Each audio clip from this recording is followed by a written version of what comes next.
नमस्कार साथियों, एक बार फिर स्वागत है आपका राजस्थान सामान्य ज्ञान की श्रृंखला के अंदर। साथियों, हम चर्चाएं कर रहे हैं कक्षा 6 की राजस्थान अध्ययन की पाठ्य पुस्तक के अंदर, जिसके अंदर हमारी मुख्य रूप से अध्याय प्रथम पे हमारी चर्चाएं हो चुकी है, जिसके अंदर हमने राजस्थान के एक परिचय के संदर्भ में पढ़ा कि क्षेत्रफल है, इसका अक्षांशीय देशांतरीय विस्तार है, उत्तर से दक्षिण की लंबाई, पूर्व से पश्चिम की चौड़ाई। इनके संदर्भ में हमारा अध्याय 1 पूरा हो चुका है। आज का जो हमारा अध्ययन बिंदु रहेगा वो रहेगा हमारा अध्याय नंबर 2, जिसका नाम है राजस्थान का इतिहास। यानी आज जो हमारी चर्चाएं रहेंगी वो मुख्यतः राजस्थान सामान्य ज्ञान के किस सेगमेंट पे रहेगी, तो जो इतिहास वाला पोर्शन है उसके अंदर हमारी चर्चाएं रहेंगी। बिना किसी देरी के चलिए शुरुआत करते हैं आज की क्लास की। एक एक प्रश्नों पे हम चर्चाएं करेंगे और साथ में जो भी अतिरिक्त जानकारियां होगी उनको भी हम साथ साथ लेकर चलेंगे। राजस्थान का इतिहास अध्याय नंबर 2। देखिए, स्टार्टिंग में लिखा हुआ है कि महाभारतकालीन राजस्थान। यानी आज जो हमारी चर्चाएं रहेंगी मुख्य रूप से राजस्थान के विभिन्न जनपदों व अंचलों पर रहेगी कि किस प्रकार राजस्थान के एकीकरण से पूर्व राजस्थान की जो प्रशासन की व्यवस्था है वो विभिन्न जनपदों एवं अंचलों में विभाजित थी, उसके ऊपर हमारी चर्चा होगी। जैसे है महाभारतकालीन राजस्थान, उस जब महाभारतकालीन टाइम पीरियड है उस समय राजस्थान की जो प्रशासन की व्यवस्था थी वो किस प्रकार थी, उसके बारे में आज हम चर्चा करेंगे। पहला प्रश्न हमारे समक्ष है कि प्राचीन समय में राजस्थान विभक्त था। देखिए, प्राचीन समय की हम बात करें तो राजस्थान का जो विभाजन है वो विभिन्न जनपदों या अंचलों में किया गया था। जो आज आप विभिन्न जिले और आपके प्रशासनिक दृष्टि से आप पंचायत, ग्राम पंचायत, जिले ये जो पढ़ रहे हैं वो ये पूर्व में किस रूप में विभाजित था, जनपद एवं अंचलों में विभाजित था। आगे का प्रश्न है कि राजस्थान के किस भाग को मरु प्रदेश कहा जाता है। ये इंपॉर्टेंट प्रश्न है कि राजस्थान का जो कौन सा भाग है वो मरु प्रदेश कहा जाता है। तो देखिए, वर्तमान में राजस्थान के 33+8 यानी जब पहले 33 थे, अब 8 नए जिले बनने के पश्चात जो 41 जिले हैं उनके अनुसार अगर हम बात करें तो मरु प्रदेश वाला भाग कौन सा था। तो देखिए, बीकानेर, नागौर, डीडवाना, कुचामन, चूरू, गंगानगर, जैसलमेर और बाड़मेर का जो भाग है उसको किस नाम से जाना जाता है, उसे मरु प्रदेश की संज्ञा दी गई थी। उस समय उसे किस प्रदेश की संज्ञा दी गई थी, मरु प्रदेश की संज्ञा दी गई थी। आगे का प्रश्न है कि मरु प्रदेश की जानकारी हमें कहाँ से मिलती है, भी कहाँ, कौन से ऐसे साहित्यिक स्रोत हैं, कौन से ऐसे पुरातत्विक स्रोत हैं जहाँ से हमें इस बात का पता लगता है कि एक ऐसा प्रदेश भी था जिसे मरु प्रदेश कहा जाता था। तो हमारे वेदों के अंदर ऋग्वेद, हमारी धार्मिक पुराणों जैसे रामायण, चरक संहिता, महाभारत एवं बृहद संहिता इत्यादि ग्रंथों के अंदर किस चीज़ की जानकारी मिलती है कि एक प्राचीन प्रदेश था जिसका नाम क्या था, मरु प्रदेश था। आगे है आर्यों का प्रारंभिक जनतंत्र कौन सा था। तो जो मरु प्रदेश है वो आर्यों का प्रारंभिक जनतंत्र था। ये भी आपको ध्यान रखना है। ये हमारी जो 4 प्रश्न थे ये थे मरु प्रदेश के संदर्भ में। आपको ये ध्यान रखना है कि एक तो बीकानेर, नागौर, डीडवाना, कुचामन, चूरू, गंगानगर, जैसलमेर और बाड़मेर वाले भाग को क्या कहा जाता है, मरु प्रदेश कहा जाता है। और ये भी ध्यान रखना कि ये मरु प्रदेश था। ऐसी जानकारी हमें कहाँ से प्राप्त होती है, तो ऋग्वेद है, रामायण है, चरक संहिता है, महाभारत है, वृद्धकालीन की जो संहिता है उसके अंदर इस बात का उल्लेख किया गया है कि मरु प्रदेश था। और ये किसका प्रारंभिक जनतंत्र था, तो कहते हैं कि जो विदेशी जातियाँ भारत में आकर बसी, जिनमें आर्य विमुख थे, उनके जो प्रारंभिक जनतंत्र था वो कौन सा था, आर्यों का प्रारंभिक जनतंत्र की हम बात करें तो आर्यों का प्रारंभिक जो जनतंत्र था वो कौन सा था, मरु प्रदेश था। ये भी आपको ध्यान रखना है। आगे प्रश्न है जंगल प्रदेश। अब जो हमारी चर्चाएं होगी वो किसके बारे में होगी, जंगल प्रदेश के अंदर। जंगल प्रदेश के बारे में क्या ध्यान रखना है कि जंगल प्रदेश में कौन सा क्षेत्र आता है। देखिए, वर्तमान में जब हम बात करें बीकानेर, नागौर, डीडवाना, कुचामन और जोधपुर का जो कुछ भाग है उसे क्या, किस नाम से जाना जाता है, उसे जंगल प्रदेश के नाम से जाना जाता है। जंगल प्रदेश में वर्तमान के बीकानेर, नागौर, आपके डीडवाना, कुचामन, जोधपुर का कुछ भाग आता है। और ये इंपॉर्टेंट प्रश्न है कि जंगल प्रदेश की राजधानी क्या थी। तो देखिए, जंगल प्रदेश की राजधानी अछत्रपुर थी, जिसे वर्तमान में हम किस नाम से जानते हैं, नागौर के नाम से जानते हैं। जंगल प्रदेश की जो राजधानी है वो क्या थी, जंगल प्रदेश की राजधानी आपकी अछत्रपुर जंगल प्रदेश की राजधानी थी, जिसे वर्तमान में हम किस नाम से जानते हैं, नागौर के नाम से उसका उल्लेख किया जाता है। ये भी आपको ध्यान रखना है। जंगल प्रदेश राजधानी आपकी थी अछत्रपुर, जिसे वर्तमान का नाम क्या है, नागौर है। आगे है मत्स्य पुराण के अनुसार यादव वंश। मत्स्य पुराण के अनुसार यादव वंश के बलराम और भगवान श्री कृष्ण द्वारिका जाते समय किस क्षेत्र से गुजरे थे। तो देखिए, ये विभिन्न ऐतिहासिक परिणामों में इस बात का उल्लेख मिलता है कि मत्स्य जो पुराण है उसके अंदर भी इस बात का उल्लेख किया गया कि यादव वंश के बलराम और भगवान श्री कृष्ण द्वारिका जाते समय किस क्षेत्र से गुजरते? जंगल प्रदेश वाले भाग से गुजरते। और जंगल प्रदेश का हमने देखा कि कौन से भाग हैं, बीकानेर, नागौर, डीडवाना, कुचामन, जोधपुर का कुछ भाग है, उसे क्या कहा जाता है? जंगल प्रदेश कहा जाता है। आगे है, कौन से जनपद का उल्लेख ऋग्वेद में मिलता है? देखिए, हम बात करें 4 वेदों के अंदर, जिसके अंदर एक ऋग्वेद भी है। ऋग्वेद में इस बात का उल्लेख मिलता है कि एक जनपद था जिसका नाम क्या था? मत्स्य जनपद था। जिसका नाम क्या था? मत्स्य जनपद था। और मत्स्य जनपद की महाभारत काल में अगर मैं बात करूं कि महाभारत काल में मत्स्य जनपद की राजधानी थी, तो देखिए मत्स्य जनपद की राजधानी महाभारत काल में क्या थी? विराट नगर थी। और कहा जाता है कि यहाँ राजा विराट का शासन था। किसका शासन था? राजा विराट का शासन था। पांडवों का अज्ञातवास भी इस क्षेत्र से संबंधित था। ये भी आपको ध्यान रखना है कि पांडवों का जो अज्ञातवास था वो भी कहाँ से संबंधित था? पांडवों का जो अज्ञातवास है, जिसके अंदर अर्जुन एक नर्तकी का रोल निभाते हैं, वो भी कहाँ से संबंधित है? वो आपका विराट नगर से संबंधित है। बाद में आकर जब आपके अशोक का शासनकाल आता है, उस समय ये विराट के नाम से भी आगे प्रसिद्ध होता है। विराट नगर किसकी प्रारंभिक जनतंत्र की राजधानी थी? तो मत्स्य जनपद की राजधानी थी। उसका नाम क्या था? विराट नगर। अगर प्रश्न पूछा जाए कि मत्स्य जनपद की राजधानी क्या थी, तो मत्स्य जनपद की राजधानी विराट नगर थी। आगे है, यह जनपद किसके मध्य स्थित है? देखिए, मत्स्य जनपद की राजधानी की बात करें और तो ये जो जनपद है, ये वर्तमान में जो आपका न्यूनतम जिला है कोटपुतली बरौड़, जो कि आपके लगभग कोटपुतली बरौड़ है। कोटपुतली बरौड़ जो एक न्यूनतम जिला है, ये उसके मध्य स्थित है। ये भी आपको ध्यान रखना है। आगे का प्रश्न है कि मत्स्य जनपद का वर्णन किस यात्री ने किया था? देखिए, बौद्ध धर्म के अनुयायी जो कि भारत के अंदर आते हैं, बौद्ध यात्री जो भारत के अंदर आते हैं, उनके ही अंदर एक व्यक्ति था जिसका नाम था चीनी यात्री युआनचांग। चीनी यात्री युआनचांग, उसने मत्स्य जनपद का वर्णन अपने विभिन्न ग्रंथों के अंदर किया है। ये प्रश्न पूछे जाते हैं कि मत्स्य जनपद का उल्लेख किस चीनी यात्री के द्वारा किया गया था? तो मत्स्य जनपद का जो वर्णन है वो चीनी यात्री युआनचांग के द्वारा किया गया था। आगे का प्रश्न है कि राजस्थान के अंदर भरतपुर, धौलपुर और करौली का भूभाग किस नाम से जाना जाता है? तो देखिए, भरतपुर, करौली और धौलपुर का जो भाग है, पूर्वी राजस्थान वाला कुछ भाग है, इसे किस नाम से जाना जाता है? सूरसेन या सूरसेन जनपद के नाम से जाना जाता है। सूरसेन जनपद की राजधानी कौन सी थी? तो सूरसेन जनपद की राजधानी क्या थी? मथुरा थी। कई बार प्रश्न ये भी ऐसे भी, क्योंकि पहले मथुरा क्यों थी? मथुरा जैसे वर्तमान में हम पढ़ रहे हैं कि राजस्थान से बाहर है, लेकिन पहले ये राजस्थान के रूप में ये विभक्त नहीं था।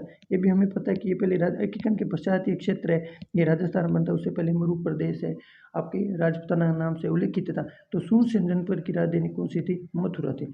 आगे, 4वीं शताब्दी ईसा पूर्व के यूनानी लेखकों ने सिकंदर के समय किस जनपद का उल्लेख किया? तो देखिए, 4वीं शताब्दी ईसा पूर्व के जो यूनानी लेखक थे, उन्होंने सिकंदर से के समय किस जन या सिकंदर के समकालीन किस जनपद का उल्लेख किया? तो सूरसेन या सूरसेन जनपद है, ये किसके समकालीन माना जाता है?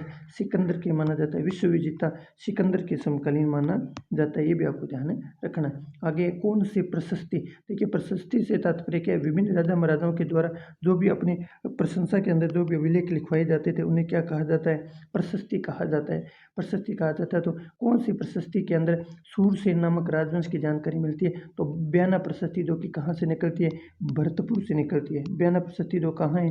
भरतपुर के अंदर। इसके अंदर किस जनपद का उल्लेख किया जाता है? बयाना प्रशस्ति के अंदर सूरसेन नामक राजवंश का उल्लेख किया जाता है। ये भी आपको ध्यान रखना है। सिकंदर के आक्रमण के समय पंजाब से कौन सी जातियाँ राजस्थान में आकर बस की थी? देश की जब सिकंदर का आक्रमण होता है, तो आपके उत्तर की जो विभिन्न मालव, शिवी और जो अर्जुनाइन जातियाँ हैं, वो कहाँ आकर बस जाती है? राजस्थान के अंदर आके बस जाती है। ये भी आपको ध्यान रखना है। तो सिकंदर के आक्रमण के समय पंजाब से, आपके पंजाब वाले भूभाग से कौन सी जातियाँ राजस्थान में आकर बसती है? तो मालवा, शिवी और अर्जुनाइन जनजातियाँ हैं, वो राजस्थान के अंदर आकर बस जाती हैं। आगे हमारा है, अब ये जो जितने हमने 16 प्रश्नों के द्वारा जिन जनपदों का उल्लेख किए, वो जनपद कौन से? वो जनपद आपके महाभारतकालीन है। वो जनपद आपके कौन से हैं?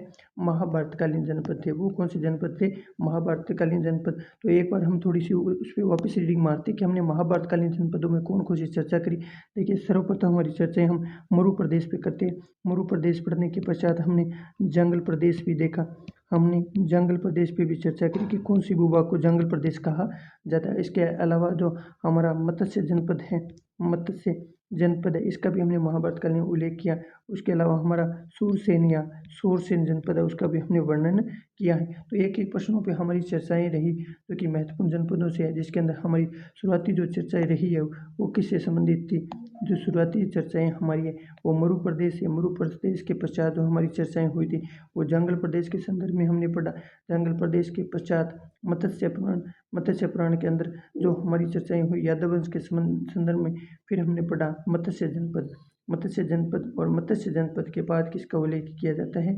मत्स्य जनपद के बाद जो हमारा उल्लेख था वो हमारा शूरसेन जनपद के संदर्भ में रहता है। शूरसेन या सूरसेन जनपद जिसे सिकंदर के समकालीन 4वीं शताब्दी ईसा पूर्व के यूनानी लेखकों ने बताया है। तो आगे अब जो हमारी चर्चाएं रहेगी वो रहेगी मौर्योत्तरकालीन राजस्थान, यानी मौर्यों के काल के समय या मौर्योत्तर काल के समय राजस्थान के कौन कौन से राजस्थान वाले भूभाग के अंदर, राजस्थान तो एक के पश्चात प्रकाश में आता है। राजस्थान के जो वर्तमान किस भूभाग है, राजस्थान का कौन सा भूभाग है जो उस समय मौर्योत्तरकालीन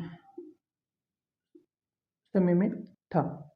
आगे प्रश्न है कि वर्तमान में राजस्थान के कौन से क्षेत्र पर सीवी जाति ने, देखिए जब स्टार्टिंग के जो आपके मरु प्रदेश, जंगल प्रदेश है, आपका मत्स्य जनपद है, शूरसेन जनपद है, जब ये समाप्त हो जाते हैं तो धीरे धीरे इनके बाद जो नए जनपद बनते हैं वो आपके जैसे एक सीवी जाति की अधिपत्य पर स्थापित होता है। जैसे एक आगे है कि वर्तमान में राजस्थान के कौन से क्षेत्र पर सीवी जाति ने अधिपत्य स्थापित किया था। तो देखिए उदयपुर के पूर्वी, पश्चिमी और उत्तर के क्षेत्र पर एक तो उदयपुर का जो पूर्वी भाग है, उदयपुर का पूर्वी भाग है, उदयपुर के पूर्वी भाग के अंदर, उदयपुर के अंदर आपके पश्चिमी भाग के अंदर, और तीसरा आपका उदयपुर के उत्तर के क्षेत्र के अंदर, ये जो तीन चीज़ों को मिलाकर किस जाति की अधिकता रही थी यहाँ पर, पूर्वी पश्चिमी उत्तर के जो क्षेत्र हैं उन पर किसका अधिपत्य रहा था। तो उस समय उदयपुर के इन भागों में किस जनजाति का अधिपत्य, किस जाति का अधिपत्य था, तो सीवी जाति का अधिपत्य था। ये भी आपको ध्यान रखना। आगे इस क्षेत्र को किस नाम से जाना जाता है, देखिए उदयपुर वाला भाग है जो उदयपुर का पूर्वी पश्चिमी उत्तर का क्षेत्र है, यानी हम बात करें कि उदयपुर का उत्तरी, आपका उत्तरी, पूर्वी और आपका ये जो पश्चिमी वाला भूभाग है, ये पश्चिमी वाला भूभाग है जो एक ट्रायंगल के रूप में ये वाला भाग था, इस क्षेत्र को किस नाम से जाना जाता था, इसे सीवी जनपद कहा जाता था। क्या कहा जाता था, सीवी जनपद के नाम से इसे जाना जाता था। सीवी जनपद की राजधानी क्या थी, तो सीवी जनपद की आपको राजधानी याद रखना है, इसकी राजधानी मध्यमिका या मध्यमिका थी। सीवी जनपद की राजधानी कौन सी थी, सीवी जनपद की राजधानी है वो मध्यमिका या मध्यमिका है, वो सीवी जनपद की राजधानी थी। और इसके अवशेष कहाँ से मिले, आगे प्रश्न है कि मध्यमिका जो कि सीवी जनपद की राजधानी थी के अवशेष हमें कहाँ से प्राप्त होता है, तो चित्तौड़गढ़ के पास एक गाँव है नगरी गाँव, ये इंपॉर्टेंट प्रश्न है। चित्तौड़गढ़ के पास एक गाँव है नगरी गाँव, वहाँ किसके अवशेष मिलते हैं, मध्यमिका के अवशेष मिलते हैं। और इस बात का उल्लेख है कि मध्यमिका किसकी राजधानी थी, सीवी जनपद की राजधानी थी। किसकी राजधानी थी, सीवी जनपद की राजधानी थी। इस बात का भी हमें ध्यान रखना है। आगे है सीवी जनपद की इस भूभाग को क्या कहा जाता है, देखिए सीवी जनपद की इस भूभाग को क्या कहा जाता है, तो सीवी जनपद का जो भूभाग है उसे मेदपाट या उसके बाद जो आगे इसका नाम आएगा वो मेवाड़ तथा प्रागवट की इसे संज्ञा दी गई थी। मेदपाट, मेवाड़ या इसे प्रागवट भी कहा जाता है, ये भी आपको ध्यान रखना है। तो सीवी जाति के संदर्भ में सीवी जाति और के संदर्भ में क्या क्या हमने प्रश्न देखे, तो मौर्योत्तरकालीन राजस्थान की हम चर्चा करी। हमने सर्वप्रथम किस जाति पर चर्चा करी, सीवी जनपद है, सीवी जाति द्वारा स्थापित सीवी जनपद है, उस पर हमारी चर्चा हुई। हमने ये भी पढ़ा कि ये उदयपुर के उत्तरी आपके पूर्वी पश्चिमी भाग तक फैला हुआ था और इसकी जो राजधानी थी वो क्या थी, मध्यमिका थी। और मध्यमिका के अवशेष हमें कहाँ से प्राप्त होता है, चित्तौड़गढ़ के पास एक गाँव है नगरी गाँव, वहाँ से इस बात का उल्लेख मिलता है कि एक जनपद था जिसका नाम क्या था, सीवी जनपद था। वो सीवी जनपद वाले भूभाग को बाद में कालांतर में किस नाम से जाना गया, तो इसे मेवाड़, मेदपाट या प्रागवट के नाम से भी जाना जाता है। आगे प्रश्न आपका है कि राजस्थान के भरतपुर अलवर क्षेत्र में किस जाति ने आधिपत्य स्थापित किया था। हमने पढ़ा था कि जिस प्रकार प्रारंभ में थोड़ी थोड़ी आपकी जो जनतंत्र व्यवस्था वो समाप्त होने लगती है, तो कुछ जातियाँ पंजाब से आकर राजस्थान में बसती है, उनमें एक जाति आपकी क्या थी, अर्जुनाइन भी थी। ठीक है, ये भी आपको ध्यान रखना है। अर्जुनाइन के संदर्भ में तो आपको एक पर ये याद रखना है कि भरतपुर अलवर जो आपका अलवर भरतपुर वाला मेवात क्षेत्र है, वहाँ किस जाति की अधिकता थी, अर्जुनाइन जाति की अधिकता थी। आगे प्रश्न है मालवों के संदर्भ में, किसके बारे में प्रश्न है, मालवों के संदर्भ में कि मालवों की शक्ति का केंद्र कौन सा था, तो जयपुर के निकट एक क्षेत्र नगर जो कि किसमें, टोंक में पड़ता है। वर्तमान उस समय ये जयपुर में था, वर्तमान में ये किस क्षेत्र में, टोंक के अंदर है। तो मालवों की शक्ति का जो केंद्र था वो जयपुर के निकट एक नगर था, जिसे वर्तमान के अंदर वो किस क्षेत्र के अंदर है, टोंक के अंदर आता है। तो ये मालवों की शक्ति का केंद्र था। टोंक जो आपकी राजस्थान के विभिन्न रियासतों के अंदर एकमात्र मुस्लिम रियासत भी थी, ये भी आपको ध्यान में रखना है। एकमात्र मुस्लिम रियासत भी टोंक थी, ये भी आपको ध्यान में रखना है। आगे का प्रश्न है कि मालव कालांतर में किस क्षेत्र तक फैल गए थे। देखिए, मालवों ने अपनी शक्ति का विस्तार किया तो ये अजमेर, टोंक, मेवाड़ क्षेत्र तक, टोंक, प्रतापगढ़, झालावाड़ का क्षेत्र मालव देश के अंतर्गत आता था, ये भी आपको ध्यान रखना है। ये अजमेर, टोंक और मेवाड़ क्षेत्र तक फैल गए थे और इनकी जो देश है उसके अंतर्गत टोंक, आपका प्रतापगढ़, झालावाड़ का क्षेत्र भी मालव देश के अंतर्गत आता था, ये भी आपको ध्यान रखना है। आगे है मालवों की दिग्विजय का यूप विलेय कहाँ पर स्थित है। तो मालवों की जो दिग्विजय यानी उनकी जीत का जो यूप विलेय है वो कहाँ है, नांदसा गांव है जो कि कहाँ है, भीलवाड़ा के अंदर है, ये भी आपको ध्यान रखना है। एक तो हम नगरी पढ़ के आए हैं, वो चित्तौड़गढ़ के अंदर था। नगरी पे भी हमने चर्चा करी थी कि नगरी है वो मध्यमिका के अवशेष प्राप्त होते हैं आपके शिवी जनपद के संदर्भ में। नगरी गांव के अंदर एक आपकी मालवों की दिग्विजय का यूप विलेख है वो आपके नांदसा भीलवाड़ा से प्राप्त होता है। ये 2-3 आपके फैक्ट भी आएगा, बयाना प्रशस्ति भी आएगी भरतपुर की, ये नाम आपको अलग से ध्यान में रखने हैं। आगे का प्रश्न है कि राजस्थान के उत्तरी भाग का एक शक्तिशाली गणतंत्रीय कबीला कौन सा था। देखिए, राजस्थान के उत्तरी भाग का एक शक्तिशाली गणतंत्रीय कबीले की चर्चा करूं तो वो कौन सा था, योधेय था। कौन सा वो भाग था, योधेय आपका जो क्षेत्र है वो राजस्थान के उत्तरी भाग का एक शक्तिशाली गणतंत्रीय कबीला था, ये भी आपको ध्यान रखना है। लेकिन ये जो व्यवस्थाएं हैं, हमने जनपद पढ़ा, आपने मरु प्रदेश, जांगल प्रदेश, आपकी मत्स्य जनपद, सोरसेन जनपद, सीवी जनपद, मालवों का जो अर्जुनन जातियों के जनपद थे, मालवों के जो जनपद थे, उनकी हमने चर्चाएं करी। ये व्यवस्थाएं क्यों समाप्त हुई, तो इसके बारे में आपको भी ध्यान रखना है कि जैसे ये प्रश्न है 27 नंबर की, किसके आक्रमण से जनपद व्यवस्था समाप्त हो गई थी। तो 5वीं सदी के बाद आपके जो हुण आक्रमण होते हैं, 5वीं शताब्दी के पश्चात जो हुण आक्रमण होते हैं राजस्थान के उत्तरी भाग के अंदर, मध्यवर्ती भाग के अंदर, उनसे ये जो जनपदीय व्यवस्था थी, ये जो आपकी जनपदों की व्यवस्था थी, ये व्यवस्था क्या हो गई थी, धीरे धीरे समाप्त हो गई थी। और कालांतर में इसके पश्चात आने वाले राजाओं ने इस पर ज़्यादा ध्यान नहीं दिया, जिसके कारण ये धीरे धीरे व्यवस्था क्या हो गई, समाप्त हो गई। और जैसे जनपदों के पतन का वर्णन भी, यानी कैसे जनपद व्यवस्था समाप्त होगी, इनका उल्लेख हमें कहाँ से मिलता है। तो जनपदों के पतन का जो वर्णन है हमें वृद्ध संहिता नामक ग्रंथ से मिलता है। जनपदों की समाप्ति के बाद यह क्षेत्र क्रमशः किन भागों के नाम से जाना गया। देखिए, जैसे जनपदीय व्यवस्था समाप्त हुई तो एकीकरण से पूर्व जो विभिन्न रियासतों वाला भाग था, जिसमें मेवाड़, मारवाड़ आपके वो वार्ड पढ़ते हैं, वो वाले भाग दृष्टिगोचर होते हैं, जिसके अंदर मेवाड़, आपका वागड़, मारवाड़, हाड़ौती, ढूंढाड़, मेवात क्षेत्र प्रकाश के अंदर आता है। जैसी जनपदीय व्यवस्था समाप्त होती है तो मेवाड़, वागड़, मारवाड़ ये वाले जो भूभाग है ये प्रकाश के अंदर आते हैं, ये भी आपको ध्यान रखना है। हमने मौर्योत्तरकालीन राजस्थान, महाभारतकालीन जनपद, मौर्योत्तरकालीन राजस्थान, जिसके अंदर हमने विभिन्न योधेय आपका विभिन्न जनपदों की चर्चाएं की, योधेय, मालवों का, अर्जुनन जातियों का, शिवी जाति के जो क्षेत्र थे उन पर हमारी चर्चाएं हुई। अब राजस्थान के विभिन्न अंचल, जिसे ये वाला जो भाग है वो ज़्यादा ऐतिहासिक पुराना नहीं है। तो राजस्थान के विभिन्न अंचल कौन से थे, देखिए, जो जैसे सीवी जनपद है वो आगे किस में रूपांतरित हो जाता है, आपका मेवाड़, मेदपाड़, प्रागवट वाला भाग है वो किस में रूपांतरित हो जाता है, मरु प्रदेश है वो किस में बदल जाता है, आपके मालवों की शक्ति के जो केंद्र थे वो किस में परिवर्तित हो जाते हैं, उस पर भी हमें चर्चा करनी है। उसका एक प्रश्न ये है कि राजस्थान के विभिन्न अंचल। आगे हैं प्राचीन सीवी जनपद। सीवी जनपद जैसे हमने पढ़ा कि उदयपुर का उत्तरी, आपका उदयपुर का उत्तरी पूर्वी जो पश्चिमी भाग था उसे सीवी जनपद का नाम दिया गया था, ये भी हमने पढ़ा। अब ये इसमें ये प्रश्न है कि प्रश्न क्या लिखा हुआ है कि सीवी जनपद का क्षेत्र किस नाम से जाना जाता है। सीवी जनपद का क्षेत्र वो आगे जाके किस नाम से जाना जाता है, मेवाड़ के नाम से जाना जाता है। मेवाड़ राज्य क्षेत्र के अंतर्गत आधुनिक कौन कौन से जिले आते हैं, तो मेवाड़ के अंतर्गत हम बात करें तो वर्तमान का उदयपुर, चित्तौड़गढ़, प्रतापगढ़, आपका न्यूनतम जिला सलम्बुर, राजसमंद और भीलवाड़ा आदि जिले वो किसके अंतर्गत आते थे, मेवाड़ के अंतर्गत आते थे। आगे प्रश्न है मेवाड़ की कुल कितनी राजधानियाँ रही है। देखिए, मेवाड़ की कुल राजधानियों की बात करें तो हम 7 राजधानियाँ मेवाड़ की रही है। सर्वप्रथम नागदा, फिर आहड़, कल्याणपुर, चित्तौड़गढ़, कुंभलगढ़, चावंड और उदयपुर। महाराणा प्रताप के समय चावंड राजधानी रहती है, ये भी आपको ध्यान रखना है। इसके अतिरिक्त 7 बार मेवाड़ की राजधानियाँ अलग अलग 7 राजधानियाँ रही है, ये भी आपको ध्यान रखना है, जिसमें हम नाम भी याद रखेंगे कि नागदा, आहड़, कल्याणपुर, चित्तौड़गढ़, और चित्तौड़, कुंभलगढ़, चावड़ और उदयपुर किसकी राजधानी रहती है? मेवाड़ की राजधानी रहती है। ये इंपॉर्टेंट प्रश्न अब विभिन्न प्रतियोगी परीक्षाओं में पूछा जा चुका है। आगे, मेवाड़ क्षेत्र की मुख्य बोली कौन सी है? तो देखिए, मेवाड़ क्षेत्र की जो मुख्य बोली है वो कौन सी है? मेवाड़ी है। कौन सी भाषा बोली जाती है मेवाड़ क्षेत्र के अंदर? तो मेवाड़ी बोली जाती है। ये भी आपको ध्यान में रखना है। आगे का प्रश्न है कि दक्षिण राजस्थान में डूंगरपुर, दक्षिण राजस्थान के अंदर डूंगरपुर बांसवाड़ा, दक्षिण राजस्थान का डूंगरपुर बांसवाड़ा किस नाम से जाना जाता है? तो डूंगरपुर व बांसवाड़ा का क्षेत्र है।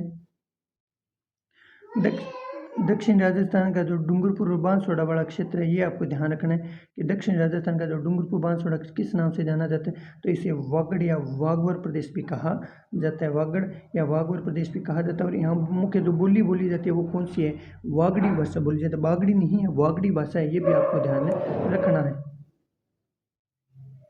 आगे हैं, प्राचीन मरु प्रदेश कालांतर में किस नाम से जाना जाता है? तो जो मरु प्रदेश था, हमने पढ़ा था आपका जोधपुर बीकानेर वाला जो भाग था मरु प्रदेश, वो किस नाम से जाना गया कालांतर में? वो आगे जाकर किस नाम से जाना जाता है? मारवाड़ के नाम से जाना जाता है। ये भी आपको ध्यान रखना है। मंडोर, जोधपुर, मंडोर जो कि जोधपुर है, पर किसने शासन किया था? तो गुर्जर प्रतिहार शासकों का यहाँ पर शासन रहा था। ये भी आपको ध्यान रखना है। आधुनिक बूंदी और कोटा का क्षेत्र क्या कहलाता है? तो आधुनिक बूंदी और कोटा का जो क्षेत्र है वो हाड़ौती क्षेत्र के नाम से जाना जाता है। और यहाँ जो मुख्य भाषा बोली जाती है, जो बोली बोली जाती है, वो कौन सी है? हाड़ौती बोली यहाँ बोली जाती है। हाड़ौती क्षेत्र पर प्राचीन काल में किस जनजाति का आधिपत्य था? देखिए, हाड़ौती जो आपका क्षेत्र है उस पर प्राचीन काल में मीणा जनजाति का आधिपत्य था। ये भी आपको ध्यान में रखना है। बूंदी का नामकरण किसके नाम पर हुआ था? देखिए, बूंदी का जो नामकरण है वो मीणा वंश का एक शासक था, राव बुद्धा। मीणा वंश का एक शासक था बुंदा, उसके नाम पे इस भूभा को क्या नाम दिया गया?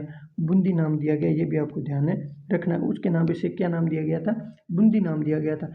आगे का प्रश्न है, कालांतर में यहाँ चौहान वंश की किस शाखा ने अधिकार कर लिया था? देखिए, हमने पढ़ा कि प्रारंभ के अंदर हाड़ौती क्षेत्र में मीणा जनजाति का आधिपत्य था, लेकिन बाद में जाकर यहाँ चौहानों की एक शाखा थी, हाड़ा शाखा। चौहानों की एक शाखा थी, हाड़ा शाखा, वो अधिकार कर लेती है। उस कारण इस प्रदेश का नाम क्या पड़ जाता है? हाड़ौती पड़ जाता है। उस कारण इस क्षेत्र को किस नाम से जाना जाने लगा? हाड़ौती नाम से जाना लगा। क्यों? क्योंकि यहाँ पर किस आपके चौहानों की किस शाखा का शासन था? हाड़ा शाखा का शासन होने के कारण इस भूभाग को क्या नाम दिया गया? हाड़ौती नाम दिया गया।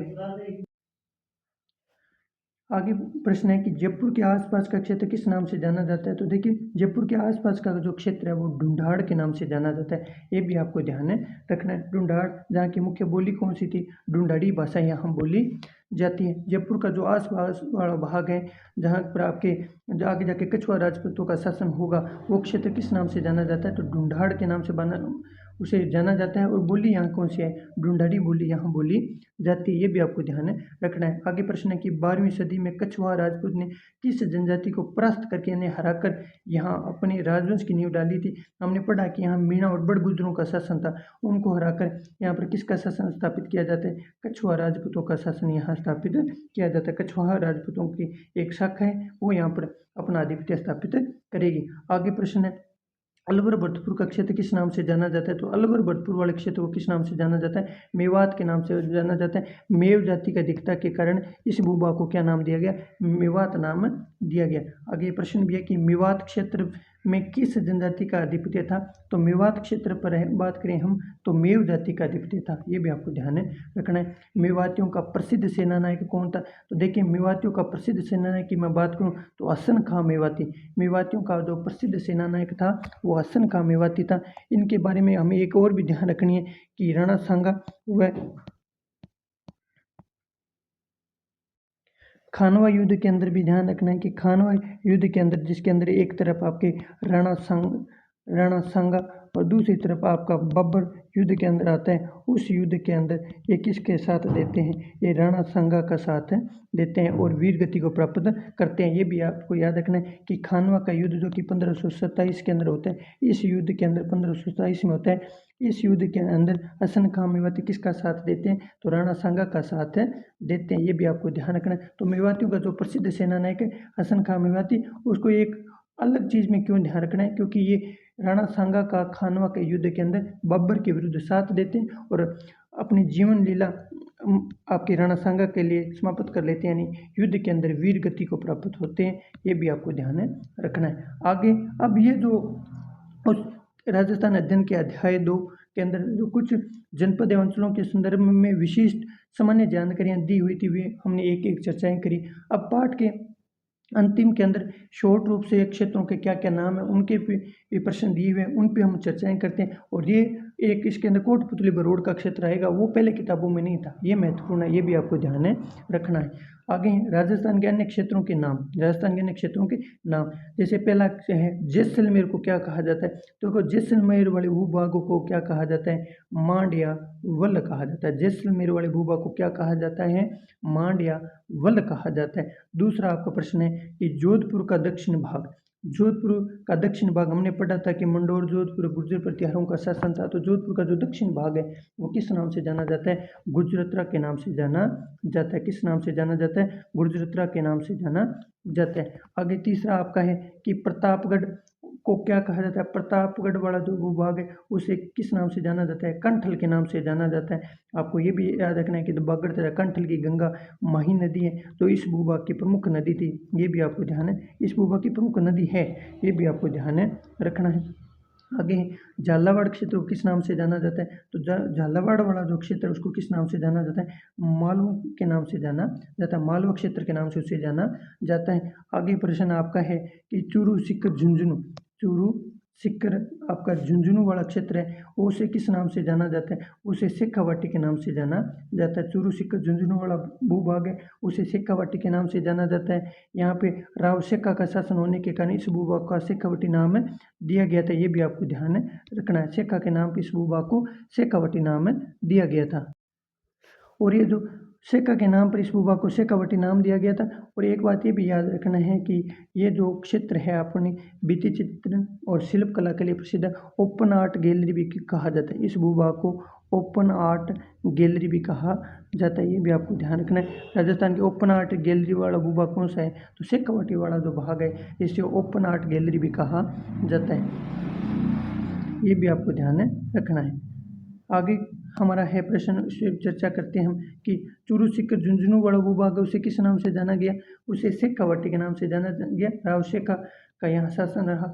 आगे प्रश्न है ब्यावर और अजमेर क्षेत्र को किस नाम से जाना जाता है, तो देखिए ब्यावर और अजमेर क्षेत्र की मैं बात करूं, ब्यावर और अजमेर का जो क्षेत्र है उसे किस नाम से जाना जाता है, मेरवाड़ा के नाम से जाना जाता है। आप जब राजस्थान का एकीकरण पढ़ेंगे, राजस्थान का जब आप एकीकरण पढ़ेंगे तब हमारी चर्चाएं एक आएगी एकीकरण के समय कि आपका एक अंग्रेज अधिपत्य क्षेत्र था उस समय, सी श्रेणी का क्षेत्र था, वो कौन सा था, अजमेर मेरवाड़ा था। ये भी आपको एक केंद्र शासित प्रदेश था अजमेर मेरवाड़ा, वो ये बड़ा भाग ही था। वो एकीकरण के समय एक कैसा प्रदेश था, केंद्र शासित प्रदेश था, ये भी आपको ध्यान रखना है। ये कैसा भूभाग था, केंद्र शासित भूभाग था, ये भी आपको ध्यान रखना है। और बात करना किस श्रेणी का क्षेत्र था, सी श्रेणी का क्षेत्र था, ये भी आपको ध्यान रखना है। तो ब्यावर और अजमेर वाले क्षेत्र को क्या कहा जाता है, मेरवाड़ा कहा जाता है। और मोस्ट इंपॉर्टेंट जो प्रश्न मेरे को इसमें लगा वो ये आपका है कोटपुतली बहरोड वाला क्षेत्र। कोटपुतली बहरोड जो नवीनतम जिला बना है कोटपुतली, वो कोटपुतली बहरोड का जो क्षेत्र है वो उससे किस नाम से जाना जाता है, राठ के नाम से जाना जाता है, ये भी आपको ध्यान रखना है। और राठ इंपॉर्टेंट है कि पूछा जाए, देखिए पहले कंठल मालवा शेखावाटी मेरवाड़ा गुजरातरा मांड अवल पूछे जा चुके हैं, अब अगर एक नया ट्रेंड रहेगा तो उसमें पूछा जाएगा राठ किसे कहा जाता है, और हमारा उत्तर रहेगा कोटपुतली बहरोड वाला जो क्षेत्र है उसे राठ के नाम से जाना जाता है। तो इतने प्रश्न थे हमारे, उम्मीद है कि आज की कक्षा आपको पसंद आई होगी। हमने महाभारत कालीन, मौर्योत्तरकालीन और राजस्थान के विभिन्न अंचलों पर हमने एक एक चर्चाएं करी, और उम्मीद ही नहीं मुझे पूर्ण विश्वास है कि ये कक्षा आपको पसंद आई होगी। आप लोगों से भी विनम्र निवेदन है और आपके साथियों से भी विनम्र निवेदन है कि ज़्यादा से ज़्यादा इस कक्षा को अपने साथियों के साथ साझा करें। और निश्चित तौर पर ये कक्षाएँ आने वाली प्रतियोगी परीक्षाएँ जहाँ भी राजस्थान जीके का नाम लिखा आ रहा है और वहाँ ये महत्वपूर्ण साबित होगी, मुझे पूर्ण विश्वास है। ये कक्षाएँ, इस कक्षा में दिया गया कंटेंट आप लोगों के लिए आने वाली प्रतियोगिता के अंदर सफलता का पर्याय बनेगा, ये भी मुझे पूर्ण विश्वास है। उस कक्षा से संबंधित अगर आपको पीडीएफ चाहिए, इन पाठों की पीडीएफ चाहिए, आपकी ये जैसे स्लाइड बोर्ड जो मैं लिख रहा हूँ उसकी पीडीएफ चाहिए, या अलग से इन लेसनों की क्वेश्चनों की पीडीएफ चाहिए, तो इसी यूट्यूब चैनल के अंदर एक टेलीग्राम चैनल का लिंक भी ऐड किया हुआ है, आप उस टेलीग्राम चैनल पर जाकर इसकी पीडीएफ निःशुल्क प्राप्त कर सकते हैं। तो आज की कक्षा को हम यहीं समाप्त करते हैं। मुझे आशा है कि कक्षाएं आपको पसंद आई होगी, आगे की कक्षाएं भी जल्दी आपको मिलेगी। कक्षाएं शेड्यूल एक दिन छोड़ के रह जाए, विद्यालय के अंदर कार्य की व्यवस्था के कारण प्रतिदिन कक्षाएं नहीं ली जा सकती, लेकिन जो भी कक्षा ली जा रही है उसमें पूर्ण समर्पण के साथ कार्य किया जा रहा है और आपको अधिक से अधिक कक्षाएं पसंद आई। इसके लिए हम अलग से और भी सुधारणीय बिंदु हैं उन पे भी कार्य कर रहे हैं और निश्चित तौर पर ये जो कक्षाएं हैं वो आपके राजस्थान सामान्य ज्ञान का आधार सेट करेगी। और खूब पढ़ें आप, और ईश्वर से आशा है कि आपको आने वाली प्रतियोगी परीक्षा के अंदर सफलता प्राप्त हो।